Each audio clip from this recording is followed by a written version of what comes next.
എന്ത് വീഡിയോ ചെയ്യുമെന്ന് ആലോചിച്ചിട്ട് ഇങ്ങനെ ആകെ കൺഫ്യൂസ് അടിച്ചിരുന്നപ്പോഴാണ് പെട്ടെന്നൊരു ഐഡിയ കിട്ടിയത്. എല്ലാവരും ഓൾ ടൈം ട്രെൻഡിങ് ആയിട്ട് ട്രൈ ചെയ്തുകൊണ്ടിരിക്കുന്ന ഓട്ട ഈറ്റിനിടെ ഞാനിതുവരെയും ട്രൈ ചെയ്തിട്ടില്ല. എന്നാൽ പിന്നെ ഇന്ന് അത് തന്നെ ആവാമെന്ന് കരുതി. രാത്രിയായിട്ടോ ഞാൻ വീഡിയോ എടുക്കുന്നത്. നല്ല ചൂട് പുട്ട്, പയറ്, കിഴങ്ങ് കറി. ഞാൻ എപ്പോഴും ഇങ്ങനെ ഉണ്ടാക്കാറില്ല. എനിക്ക് ടൈം കിട്ടുന്ന സമയത്ത് മാത്രം ഉണ്ടാക്കുന്നതാണ്. അല്ലെങ്കിൽ വളരെ ലൈറ്റായിട്ടുള്ള ഫുഡായിട്ടായിരിക്കും ഞാൻ ചെയ്യുന്നത്.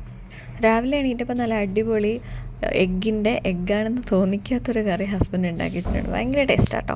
അപ്പോൾ ഞാൻ അതിൻ്റെ കൂടെ ഇൻസ്റ്റൻറ്റ് പൊറോട്ട ഉണ്ടാക്കി, ഞാനത് കഴിക്കുകയാണ്. അതുപോലെ തന്നെ മോന് കുറച്ച് കട്ട് ഫ്രൂട്ട്സും ഈ ഇൻസ്റ്റൻറ്റ് പൊറോട്ടയിൽ തന്നെ ജാമൊക്കെ സ്പ്രെഡ് ചെയ്തിട്ട് ഒരു റോൾ ഉണ്ടാക്കി. അത് അവന് ഭയങ്കര ഇഷ്ടമാണ്. എന്നത്തെ എൻ്റെ ലഞ്ചും സെയിമാണ്. ഈ പൊറോട്ടയും കാര്യങ്ങളൊക്കെ ആയിരിക്കും. കാരണം ഒരു ദിവസം ഒരുപാട് ഫുഡ് ഉണ്ടാക്കാനായിട്ട് ഞാൻ ഞാനൊന്നും കൂടെ ഫുഡ് കൊടുത്തിട്ട് നേരെ ഓഫീസിലേക്കാണ്. അത് കഴിഞ്ഞാൽ പിന്നെ ഞാനൊരു വൈകിട്ട് 7 മണിക്കായിരിക്കും റൂം തിരിച്ചെത്താം. ഓഫീസ് കഴിഞ്ഞ് ടയേർഡായിട്ട് വന്ന് ഡ്രസ്സൊക്കെ ചേഞ്ച് ചെയ്ത് കഴിഞ്ഞിട്ട് എന്തെങ്കിലും ഒരു സ്നാക്സൊക്കെ കഴിക്കുമ്പോൾ മീൻസ് നമ്മുടെ മൈൻഡൊക്കെ ഒന്ന് റിലാക്സ് ആവും. അപ്പോൾ ഞാൻ എന്തെങ്കിലും സ്നാക്ക് ഉണ്ടെങ്കിൽ അങ്ങനെ കഴിക്കാറുണ്ട്.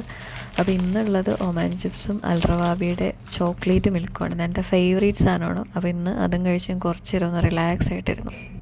അപ്പോൾ രാത്രി ഫുഡൊന്നും ഉണ്ടാക്കേണ്ടി വന്നില്ല. ഹസ്ബൻഡ് ഓൾറെഡി ബീഫ് പുലാവ് വാങ്ങി വെച്ചിട്ടുണ്ടായിരുന്നു. അപ്പോൾ ഞാനും കഴിച്ചു, അത് മോനും കൊടുത്തു. അപ്പോൾ ഇനി ഉറങ്ങാനായിട്ട് പോവുകയാണ്. ഇന്നത്തെ വീഡിയോ ഇവിടെ അവസാനിക്കുകയാണ്. അപ്പോൾ പിന്നെ കാണാം അല്ലേ. This is Luna Lamo signing out.